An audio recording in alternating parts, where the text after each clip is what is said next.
وما أبرئ نفسي إن النفس لأمارة بالسوء إلا ما رحم ربي إن ربي غفور رحيم۔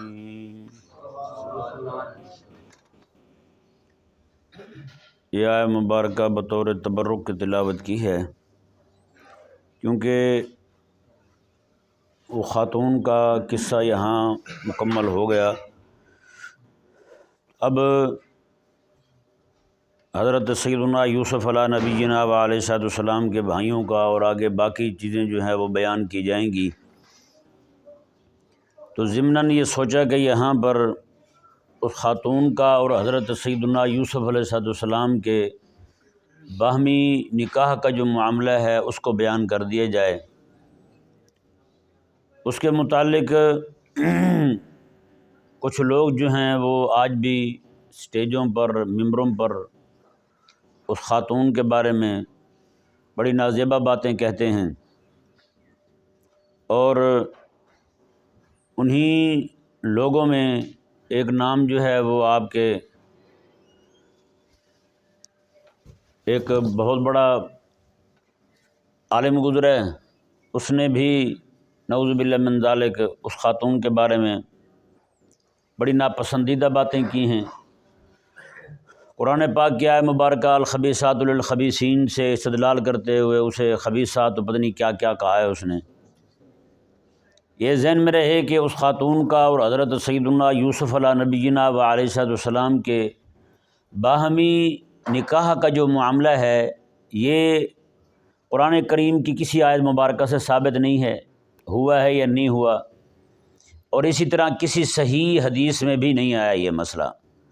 ہاں تابعین جو ہیں وہ بیان کرتے ہیں اس مسئلے کو، اور بعد کی جو مفسرین ہیں وہ بیان کرتے ہیں، اور مفسرین جو ہیں وہ بھی معمولی نہیں ہیں۔ جیسے حضرت امام قرطبی رحمہ اللہ ہیں، آپ نے اپنی تفسیر الجامع لاحکام القرآن میں بیان کیا اس مسئلہ کو، اور امام رازی رحمہ اللہ آپ نے تفسیر کبیر میں بیان کیا، اور حضرت قاضی ثناء اللہ حنفی پانی پتی رحمہ اللہ آپ نے اپنی تفسیر مزری میں بیان کیا، اور تفسیر سمرقندی میں تفسیر بحر العلوم میں امام فقیہ ابو اللہ سمرقندی رحمہ اللہ نے بیان کیا، اور اس طرح بڑے بڑے اجلہ مفسرین جو ہیں انہوں نے اس مسئلہ کو بیان کیا ہے، کہ یعنی یہ بیان کیا انہوں نے کہ اس خاتون کا نکاح حضرت سیدنا یوسف علیہ نبینا و علیہ السلام کے ساتھ ہوا تھا۔ اب یہاں پہ غور کرنے والی بات یہ ہے کہ اس خاتون کے متعلق اس طرح کی باتیں کرنا، یعنی جو نازیبہ باتیں ہیں جی، وہ یہ آیت مبارکہ جو ہے پچھلی، یعنی آیت نمبر 51، 52 اور 53، یہ 3 آیات مبارکہ جو ہیں یہ اس مسئلے کو بڑی زبردست طریقے کے ساتھ واضح کرتی ہیں کہ وہ خاتون جو ہے اس نے کہا تھا قالت امرأۃ العزیز الآن حصحص الحق، اس نے کہا کہ اب حق تو واضح ہو چکا، انا راودتہ عن نفسہ وانہ لمن الصادقین، میں نے ہی اس کا دل لبھایا تھا، اور یہ یوسف جو ہے یہ تو سچا ہے۔ ذالک لیعلم انی لم اخنہ بالغیب، یہ اس نے کلام کیا جو ہمارے اس دعویٰ پر دلیل ہے کہ ہم کہتے ہیں کہ اس کے متعلق کوئی ایسی بات نہ کی جائے جو نازیبہ بات ہو۔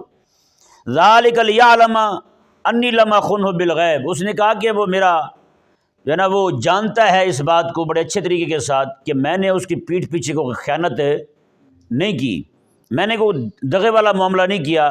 وَأَنَّ اللَّهَ لَا يَهْدِي كَيْدَ الْخَائِنِينَ، اور اللہ تبارک و تعالی جو ہے وہ خائن کی خیانت کو چلنے نہیں دیتا، خائن کی خیانت کو چلنے نہیں دیتا۔ یہ یعنی کہ اس آیت مبارکہ میں بھی واضح ہوا کہ اس خاتون نے جتنا معاملہ اس سے ہوا تھا وہ اس نے بیان کیا، جتنا اس سے ہوا تھا وہ اس نے بیان کیا، اس نے اقرار کیا۔ اس کے علاوہ کوئی بھی شے اس کی طرف منسوب کرنا یہ زیادتی ہے سیدھی سیدھی۔ جیسے دیکھیں اس پر کئی قرائن ہیں، پچھلا جو ہم پڑھ چکے ہیں سارا اب تک، ان میں ایسے ایسے قرینے موجود ہیں جو اس بات پر دلالت کرتے ہیں کہ وہ خاتون جو ہے وہ ایسی ویسی نہ تھی، یعنی کہ وہ ایسی نہ تھی جس طرح کئی عورتوں کی عادت ہوتی ہے کہ وہ جناب حیا باختہ ہو جاتی ہیں، وہ جو چاہیں کرتی رہیں، ان کو کوئی روکنے ٹوکنے والا نہیں ہوتا۔ اگر وہ خاتون جو ہے وہ ایسی ہوتی، ایسے مزاج کی ہوتی، یعنی آوارہ مزاج ہوتی، تو کبھی بھی دوسرے جو وزیر مشیر تھے ان کی خواتین کو جب پتہ چلا اس معاملے کا تو وہ کبھی بھی گھر میں بیٹھ کر یہ باتیں نہ کرتی کہ اس نے یہ کام کر دیا ہے۔ یعنی یہ بات بندہ وہاں کرتا ہے جہاں پہ یہ بندہ باور ہی نہیں کرنا چاہتا، جہاں پہ یہ بندہ مان ہی نہیں سکتا یار یہ بھی یہ کر سکتا ہے، وہاں اس طرح کی باتیں ہوتی ہیں۔ اب دیکھیں مثال کے طور پر آپ کو پتہ چلے یار ایک بندہ جو ہے وہ محلے میں ہے ہی چور، چوریاں کرتا ہے، کبھی کسی کے ہاں تو کبھی کسی کے ہاں، اس کے بارے میں کوئی بندہ کہہ دے یار اس نے چوری کی ہے، تو کوئی بھی بندہ اس بات کو بڑا نہیں جانے گا، کہے گا ہاں یار وہ تو کرتا رہتا ہے، اس کا کیا مسئلہ ہے یا نہیں۔ اور ایک بندہ وہ ہے جو اس کے بارے میں کوئی بندہ جلدی مان بھی نہیں سکتا کہ یہ بھی چوری کرتا ہے، جب اس کے بارے میں کہہ دی جائے یار اس نے چوری کی ہے تو جگہ جگہ اس کے بارے میں باتیں ہوں گی، یار اس نے چوری کر لی، یار اس نے چوری کر لی، یار اس کے بارے میں کہہ رہے تھے کہ لوگ اس نے چوری کر لی۔ نہیں سمجھ آ رہا مسئلہ۔ اسی طرح کر کے ہمیشہ یہ والی باتیں جو عورتوں نے گھر میں بیٹھ کر کی تھی یہ شریف زادیوں کے متعلق ہوتی ہیں، جو عزت دار لوگ ہوں ان کی کوئی لڑکی جو ہے نا اس سے یہ معاملہ ہو جائے، وہ جناب کہیں چھپ چھپا کے کسی لڑکے کے ساتھ بات کر رہی ہو تو ساری عورتیں جو ہے وہ ناک پہ ہاتھ رکھیں گی، ہائے ہائے یہ کیا ہو گیا، فلانی اس طرح کی بات کر رہی تھی، فلانے کی بیٹی کی بات کر رہی تھی، فلانی یہ کر رہی تھی، اس طرح ہے یا نہیں۔ اور ایک عورت ہی ایسی ہو جو حیا باختہ ہو، اس کو کوئی حیا شرم ہی نہ ہو ہی بے حیا، وہ جہاں چاہے جناب آئے جائے، اس کو روکنے ٹوکنے والا نہ ہو، تو وہ تو جس کے ساتھ مرضی باتیں کرتی رہے، کوئی بھی اپنے مجلس میں اس کی باتیں نہیں کریں گے، وہ کرے گا بھی صحیح تو وہ تو بھائی معمول ہے ان کا۔ نہیں سمجھ آ رہا مسئلے کو۔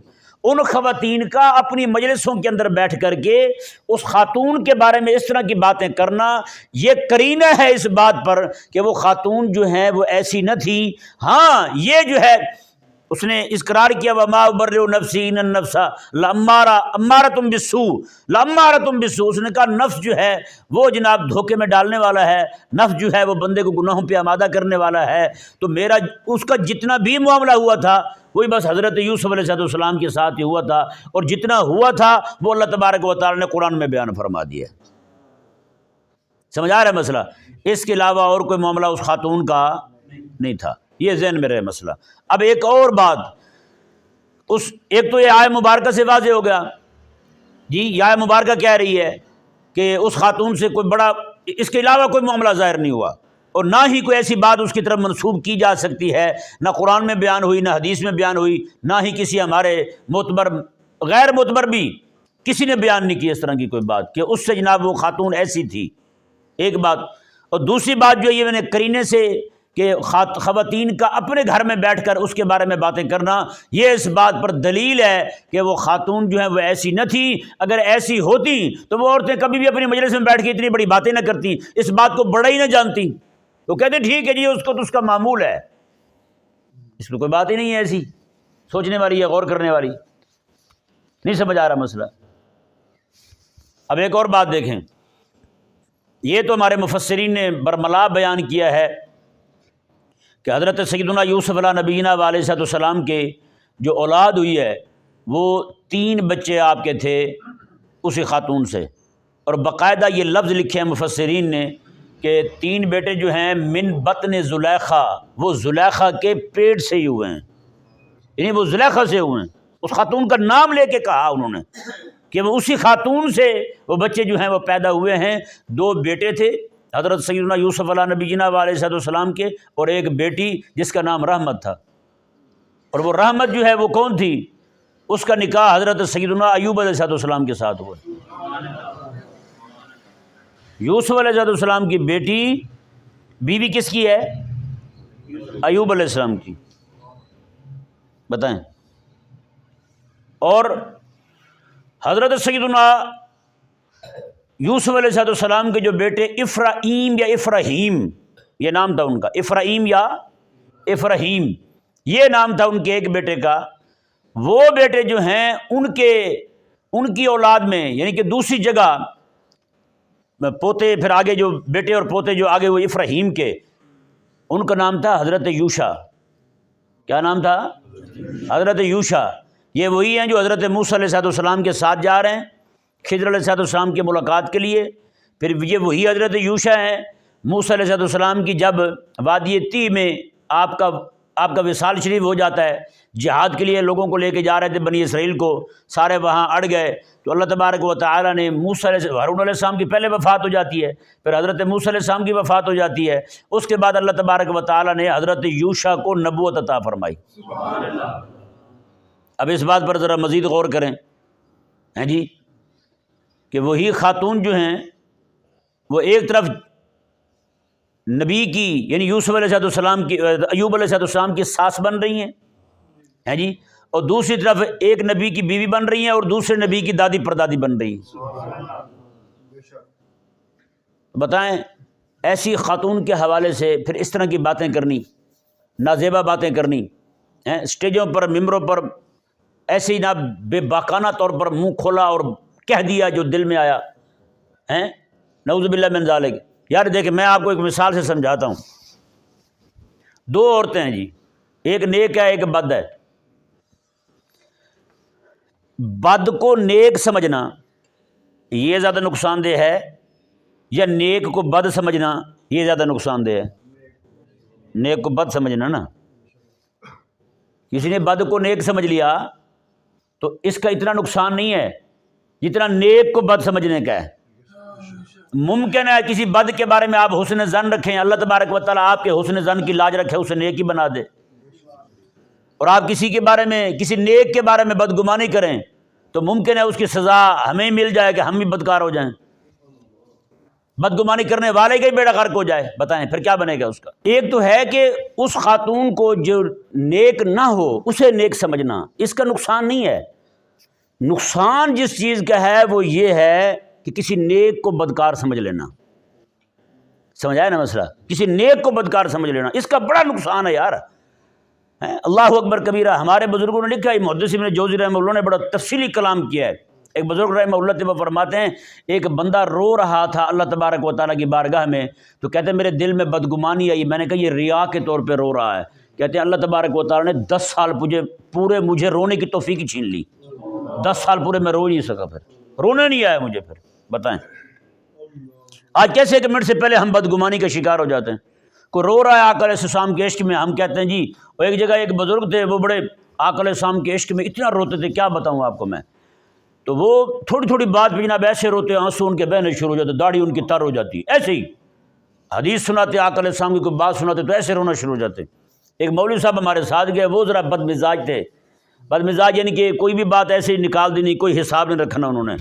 تو وہ کہنے لگے کہ یہ پتہ نہیں اس بزرگ نے چور سوچ کہاں پہ رکھا ہوا ہے، جب چاہتا ہے آن کر دیتا ہے، جب چاہتا ہے جناب اس کو بند کر دیتا ہے جی۔ اب اس بیچارے کو بندہ کیا کہے کہ یار تجھے جو اللہ تبارک و تعالیٰ نے توفیق نہیں دی اپنے حبیب علیہ السلام کی یاد میں تڑپنے کی، پھڑکنے کی، رونے کی، تو جن کو اللہ تعالیٰ نے توفیق ملی ہوئی ہے ان پہ یار معترض بن گیا یار تو لہٰذا اس طرح کی بات نہیں کرنی چاہیے۔ ہمارے یہاں کوئی بچہ نماز میں نہ پڑھتا ہو، غلط کاموں میں مصروف ہو، ایک دم نماز پڑھنے آ جائے نا تو فوراً سے پہلے کہیں گے اچھا اب تو بھی نماز پڑھنے آ گیا، تو کیا مطلب بھائی؟ اقیم الصلاۃ کا حکم اسے نہیں تھا کہ وہ بھی نماز پڑھے جی؟ نماز کے قیام کا حکم اسے نہیں تھا؟ تو اس طرح یہ بدگمانی جو ہے نا یہ بہت زیادہ خراب کرتی ہے بندے کو۔ ہم ایک منٹ سے پہلے جناب بدگمان ہو جاتے ہیں، تو یہ بدگمانی جو ہے اس سے بچنا چاہیے۔ اللہ تبارک و تعالیٰ نے قرآن کریم میں ارشاد فرمایا جی لا تجسسوا، ایک تو میں جاسوسی نہ کرو تم، اور دوسرا فرمایا کہ بدگمانی نہ کرو تم، بدگمانی نہ کرو۔ اللہ تبارک و تعالیٰ میں بہت سارے گناہ جو ہیں وہ اسی بدگمانی کی وجہ سے ہوتے ہیں۔ بتائیں تو وہ خاتون جو ہیں، اب کوئی بندہ ایک خاتون کے بارے میں کہے کہ وہ بدکارہ ہے، ایسے گزرتی ہوئی خاتون کے بارے میں کہہ دے یہ بدکارہ ہے، لیکن دوسرا بندہ جو ہے وہ یہ کہے نہیں یار یہ ہمارے شیخ کی، ہمارے استاد کی گھر والی ہیں۔ اب بتائیں دونوں میں نفع میں کون رہا جی؟ جس نے اس کو عزت دی ہے، گو کہ وہ نہ بھی ہو وہ خاتون یار لیکن اس نے خاتون کے بارے میں نے قرآن کا مزاج آپ کے سامنے رکھا نہیں رکھا یار؟ قرآن کریم نے اس خاتون کا نام تک نہیں لیا پورے قصے میں۔ آج کتنے دنوں سے آپ وہ قصہ سماعت فرما رہے ہیں، قرآن کریم نے اس کا نام تک نہیں لیا۔ اللہ تبارک و تعالیٰ خالق اور مالک ہو کے اس کا نام نہیں لیتا۔ یہ تو آج ہمارا مزاج ہو گیا نا، ہم جناب پکڑ پکڑ کے جناب ڈھنڈورا پیٹتے پھرتے ہیں، فلانے کی بیٹی تو فلانے کی بہن تو فلانے کی بیوی تو فلانے کی بیوی، تو پورے قصے ہم نہ چسکے لے کے سناتے ہیں۔ بتائیں؟ تو اس لیے ہمیں جو ہے وہ بچنا چاہیے، بجائے اس کے کہ ہم کسی نیک کو بد کہیں۔ اس کا جو جرم ہے نا، اس کا جو گناہ ہے وہ بہت بڑا ہے۔ اب دیکھیں، کسی کے بارے میں کوئی بد نہ ہو، اس کے بارے میں یہ کہہ دینا کہ یہ بد ہے، ہاں جی، اس کی شرعی سزا پتہ کیا؟ اگر وہ مطالبہ کے لیے کھڑا ہو جائے، جس کو بد کہا ہے، اس کی شرعی سزا 80 درے ہیں۔ کتنے ہیں؟ 80 درے ہیں۔ یہ والے نہیں جو پنجاب پولیس کے پاس ہوتے ہیں، ہاں، یہ تو ویسے پٹا رکھا ہوتا ہے نا، انہوں نے جوتا بنایا ہوتا ہے بڑے والا، یہ بنا کے جناب اس کو بندے کو پھیرتے ہیں۔ وہ جو ہے نا، وہ کوڑا وہ اور شے ہے، درہ اور شے ہے، وہ ایک ہی لگتا ہے نا، دن کو اکیلے تارے نظر نہیں آتے، سارے نظر آ جاتے ہیں، ہیں جی۔ وہ پھر سارے گناہ جتنے بھی اس نے پچھلے کیے ہوتے ہیں نا، سارے یاد آنے شروع ہو جاتے ہیں، سب سے توبہ کرنی شروع کر دیتا ہے۔ تو اس لیے بندہ مومن کو چاہیے کہ وہ ذرا اپنے دور کی خواتین کے بارے میں جب اسے زبان سنبھال کے بات کرنے کا حکم ہے، تو پھر وہ خاتون ہیں جی جس کا اللہ تبارک و تعالیٰ کے پاک پیغمبر کے ساتھ واسطہ رہا ہو، پھر اللہ تعالیٰ کے پاک پیغمبر کی وہ خدمت کرتی رہی ہو، پھر اللہ تبارک و تعالیٰ بھی اس کی طرف کوئی ایسی بڑی بات منسوب نہیں فرما رہا، پھر خواتین جو ہیں باقی وہ بھی اس طرح کی بات کر رہی ہیں، پھر قرائن اس پر موجود ہیں، پھر ہمارے مفسرین کرام علیہم الرحمہ جو ہیں وہ اس خاتون کے بارے میں کوئی ایسی بات نہیں کر رہے، بلکہ مفسرین کرام کی میں جمہور مفسرین جو ہیں وہ اس خاتون کا نکاح حضرت یوسف علیہ السلام کے ساتھ ثابت مان رہے ہیں۔ بتائیں، پھر ان کی اولاد جو ہے ان میں جناب اللہ تبارک و تعالیٰ کے انبیاء آ رہے ہیں جی، ان کی بیٹی جو ہیں وہ اللہ تعالیٰ کے پاک پیغمبر ایوب علیہ السلام کی بیوی بن رہی ہیں۔ تو پھر ان کے بارے میں اس طرح کی باتیں کرنی اور نازیبہ باتیں کرنی، پھر الخبیثات للخبیثین پڑھنا، یہ والی آیات پڑھ کے سنانی لوگوں کو اور بتانا جناب وہ تو ایسے تھے، وہ تو ایسے تھے۔ یہ میں سچی کہوں، یہ والے کام پتہ کون کرتے ہیں؟ یہ والے کام بزدل لوگ کرتے ہیں۔ بزدل لوگ وہ ہوتے ہیں جو سامنے کھڑے دشمن کو للکار نہیں نہ سکتے، وہ پھر پچھلی باتوں کو لے کے بیٹھ جاتے ہیں۔ نہیں سمجھ آیا؟ جو لوگ اپنے دور میں کھڑے ہوئے بدماش کو، فرعون کو، اپنے دور کے ٹرمپ کو نہیں نہ للکار سکتے، وہ پھر کوشش کرتے ہیں یار کوئی ایسی بات کتاب سے نکالی جائے جس میں یہ لکھا ہو کہ یزید کو گالیاں دینی جائز ہیں جی۔ اس سے بھی بڑا بزدل جو ہے نا، بھی ہم یزید کو اچھا نہیں سمجھتے، یہ ذہن میں رہے گا، یہ نہ ہو کہ کوئی کسی کے ذہن میں آ جائے یزید پلید ہے، پلید ہی رہے گا۔ اس نے جو کام کیا نا، اس سے ہم امام حسین کے ساتھ ہیں بس۔ اب دیکھیں، جو اس سے بھی بڑا بزدل پتہ کون ہے؟